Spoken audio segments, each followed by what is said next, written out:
semuanya, perkenalkan nama saya Adelia dan di sini saya akan menceritakan ulang kembali cerita yang berjudul Sepatu Dahlan dan di sini saya akan menceritakan keseluruhan dari cerita tersebut.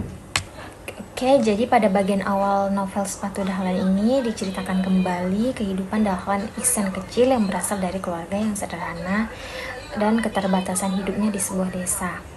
Jadi Dahlan ini harus berjalan jauh ke sekolah tanpa menggunakan sepatu. Meskipun begitu, dia tetap memiliki semangat juang yang tinggi dan semangat belajar yang tinggi dan tidak pantang menyerah.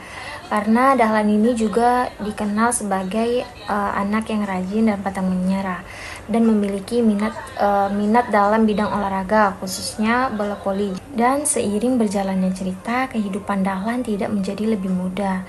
Dia tetap harus membantu orang tuanya dan dalam kondisi hidup yang serba kekurangan.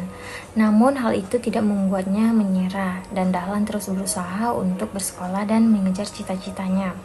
Dalam perjalanan hidupnya, Dahlan menghadapi banyak tantangan, mulai dari keterbatasan biaya, kelelahan, hingga tekanan dari lingkungan sekitarnya. Namun Dahlan ini selalu berusaha untuk kuat dan tidak mudah putus asa. Dan dia juga aktif dalam kegiatan sekolah, terutama olahraga bola voli yang sudah saya ceritakan waktu itu ya, yang menjadi salah satu keunggulannya. Perjuangan Dahlan perlahan memulai membuahkan hasil. Dengan kerja keras dan ketekunannya, ia juga mulai mendapatkan kesempatan yang baik dalam pendidikan. Semangatnya untuk belajar dan memperbaiki hidup itu terus tumbuh, hingga pada akhirnya ia mampu meraih keberhasilan dan mengubah nasibnya. Bagian yang paling berkesan adalah ketika Dahlan tetap berangkat ke sekolah meskipun tanpa sepatu dan harus menahan rasa sakit pada kakinya. Dan kutipan yang menggambarkan hal tersebut adalah aku tetap bersekolah meskipun kakiku harus menahan panas dan luka. Jadi kutipan ini juga menunjukkan betapa besar semangat dan tekadnya si Dahlan dalam memperjuangkan pendidikannya.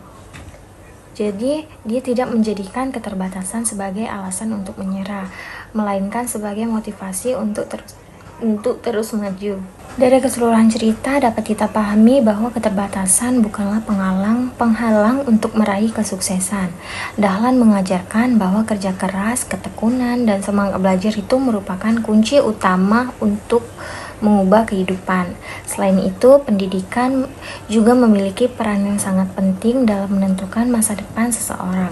Tidak hanya itu, cerita ini juga memberikan pemahaman bahwa setiap proses menuju keberhasilan membutuhkan pengorbanan dan kesabaran.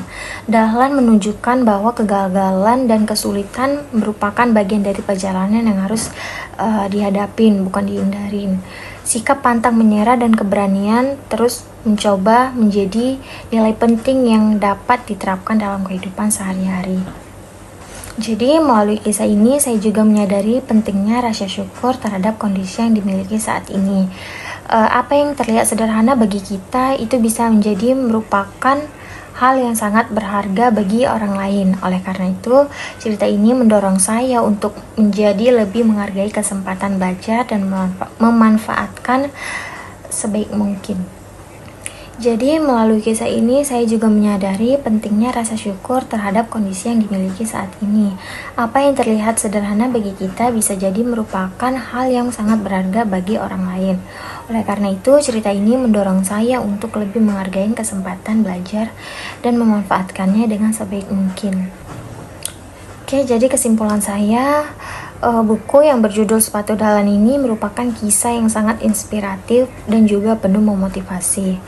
Perjuangan Dahlan dari kehidupan yang serba kekurangan hingga mampu meraih kesuksesan memberikan pelajaran berharga untuk tidak mudah menyerah dalam menghadapi cerita ini juga mendorong saya untuk lebih bersyukur dan lebih giat dalam menuntut ilmu. Dan pada akhirnya melalui perjuangan panjang sejak kecil, Dahlan berhasil meraih kesuksesan. Dahlan ini dikenal sebagai seorang pengusaha sukses dan tokoh penting di Indonesia. Kesuksesan tersebut tidak lepas dari hasil kerja keras, semangat, dan ketekunannya masa kecil. Oke semuanya, mungkin sampai di sini saja yang bisa saya ceritakan. Jika ada salah kata, saya mohon maaf. Terima kasih.